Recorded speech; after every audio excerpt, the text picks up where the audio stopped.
This is Cerebral Cinema. Movies of the mind. The Mutual Broadcasting System presents I Love a Mystery. Transcribed.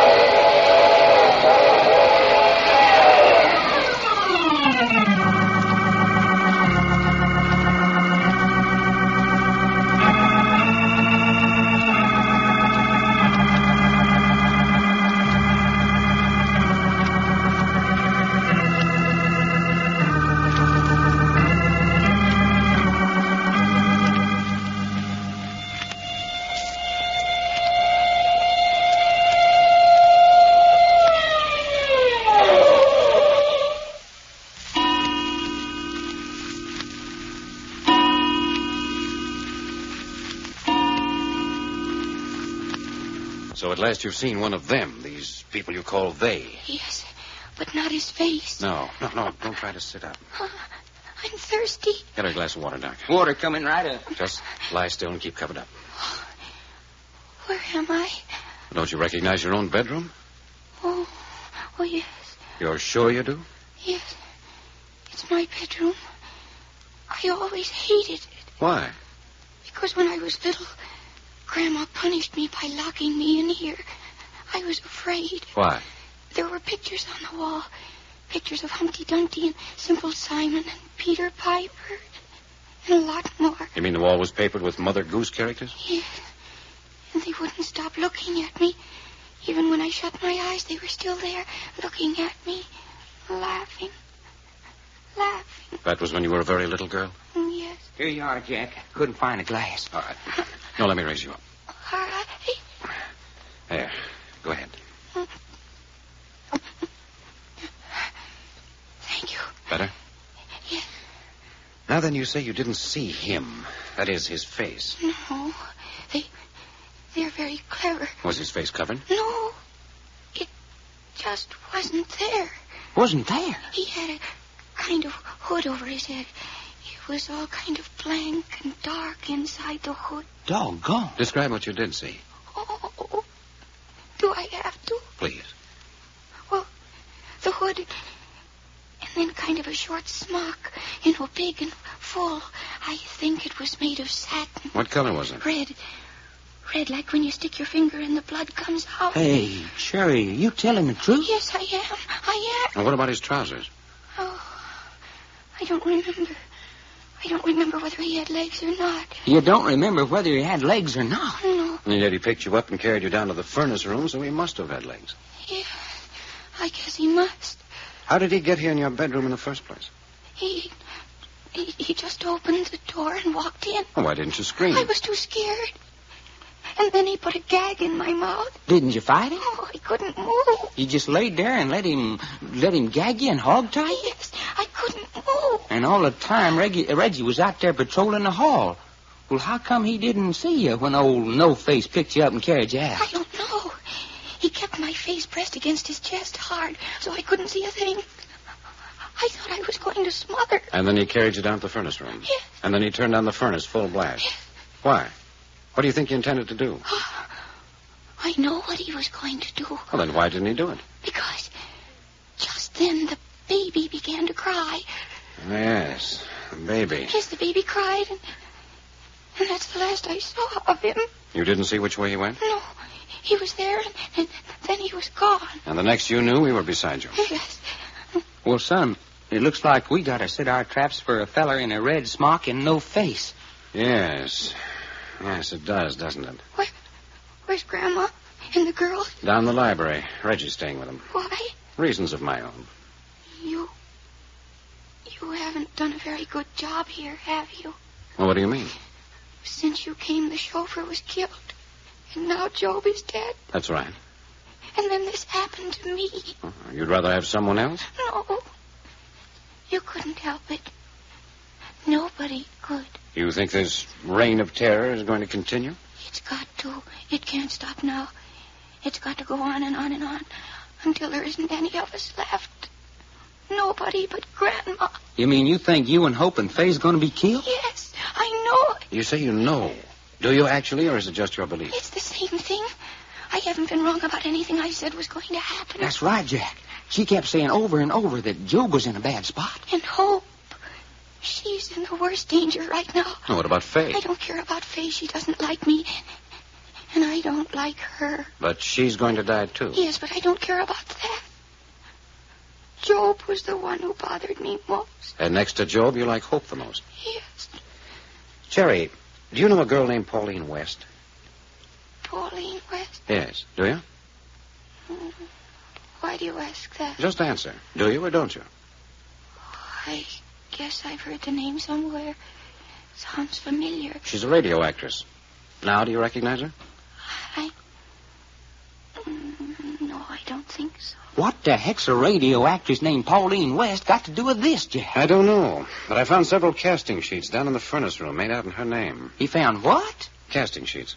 What's a casting sheet? It's a form sent out to actors and artists who've been cast on a show. Tells the time of rehearsal, the date and hour of the show, and the amount of money the performance pays. Okay, so you found a casting sheet for Pauline West, and I still want to know what that's got to do with all the rough stuff that's going on here. Probably nothing. Simply a new name in the picture.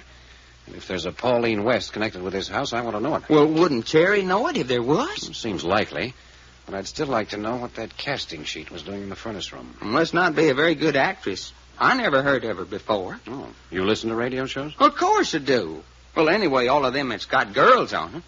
What you think I just bought a battery set to carry around with me for? In love with all the women on the air. And boy, is there a couple of them that I'd like to write dialogue for. Would, huh? You're darn right. The words I'd put in those babies' mouths would make the radio censors turn over in their graves. What do you know about radio censors? Nothing. Then what are you talking about? Okay. Hey, Jack, look. Cherry, you little fool, come back here. What's the matter with you? Where do you think you're going? No place. Well, come back here and get into bed. Pull the covers back, Doc. Yeah. There. Now get into that bed. All right. I wasn't going anywhere. And what do you mean, trying to sneak out on us? No, I wasn't. I just don't like this room. Well, would you like us to move you downstairs? Jack, where are you? Hey, that's Reggie. Up in Cherry's room, Reggie. Something's happened. I knew it. Jack, Hope's got away. Hope's got away? Why, she snapped off the light in the library downstairs and was out the door and gone before I could get it back on. Probably on her way down to an employment agency to get herself a new chauffeur. Now, never mind that, Doc. Where are Faye and her grandmother? I locked them in the powder room just off the hall while I came up to tell you. Are they all right there? Well, they can't get out. Good. Doc. Yeah? You stay here with Cherry. I'm going with Reggie. Okay. Don't let her out of your sight for a minute. You hear that, Cherry, honey? Come on, Reggie. Do you think Hope left the house? No, I think she went towards the furnace. Furnace room? Did he say furnace room? That's what he said, that Hope was heading for the furnace room. But she mustn't. She mustn't. Why not? Because that's where things happen to people. Things happen to folks in the furnace Yes, room? go tell them. Go tell them quick. Hey, you mean that? Yes. Don't you understand? Go tell them to keep Hope away from there. Well, I don't know. Jack said to stay here with Oh, you. hurry. You promise to stay right there in bed? Yes. Okay, I'll be right back. I'll leave the door open. No. Hurry. Poor little Hope. Poor little sister Hope. Hurry. Okay, Cherry, get back into bed. No. Now, come on. Get back into bed where you belong. But you didn't go. No, but just waited outside the door to see what was, why you were so anxious for me to leave. But I was just going to help find Hope. Well, Jack and Reggie's pretty good at that sort of thing. Yes, but I think I know where she is. Well, if she's in this house, they'll find her. But she's in such danger. They've got to hurry. Now, looky, Cherry. How could you know that? But I do. Hey, shut up. What's the matter? There's somebody out in the hall. Oh, no. Listen. It's them. They've come back. Maybe. But it is. I know it. I hope so. I ain't never seen a fella with no face and a red smock. Could I get under the bed, please? You stay right where you are. Listen. They're right beside the door. I can feel them. Somebody out there, okay? You got a gun? No. Please, let me get under the bed. No. Where are you going? I'm going to sneak over the door. Maybe I can jump. Oh, no. That's what they're waiting for. Lay still and keep quiet. That's funny. What's the matter? Wasn't nobody out there at all. Yes, there was. I know there was. Not when I got there. I know what's the matter. You're giving me the jumps. You got me seeing things that ain't there, too. I tell you, there was Hello, some... Cherry. Oh, Hope. That's right. Hello, Texas. Well, hey, Hope, everybody in this house is looking for you. Now, that's silly. What'd you dodge out of the library for? I had to see Cherry. My little sister Cherry. Oh, I'm so glad you came. I was so scared for you. Sisterly devotion, huh? Yes. I love you so. She loves me so. Now, isn't that sweet? Oh, Hope, don't say that. You and Job, you two are all in the world I've got to love. And now you haven't got Job. But I've still got you. No, you haven't. Oh, Hope, please. No, you haven't got me. Not any of me. Then why are you coming over here to the bed? Go away if you don't love me. I want to show you something. What do you mean? Look what I found. The gun. That's right. The gun that killed Job. Hey, what'd you say? Give it to me. Jerry, stop it. Let go of it. Hey, don't do Give it to me. that. Give it to me. You bet I won't give it to you. You shot her. You shot Hope. Poor little sister Hope. My poor little sister.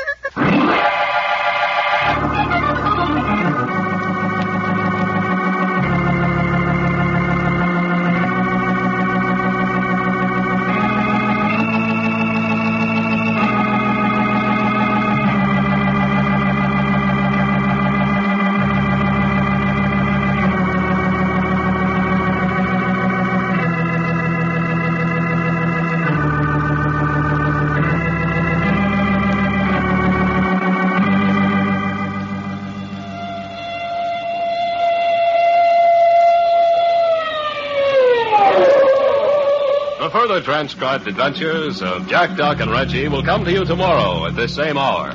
I Love a Mystery, written and directed by Carlton E. Morse, comes to you Monday through Friday, featuring Russell Corson as Jack, Jim Bowles as Doc Long, and Tony Randall as Reggie York. Frank McCarthy speaking.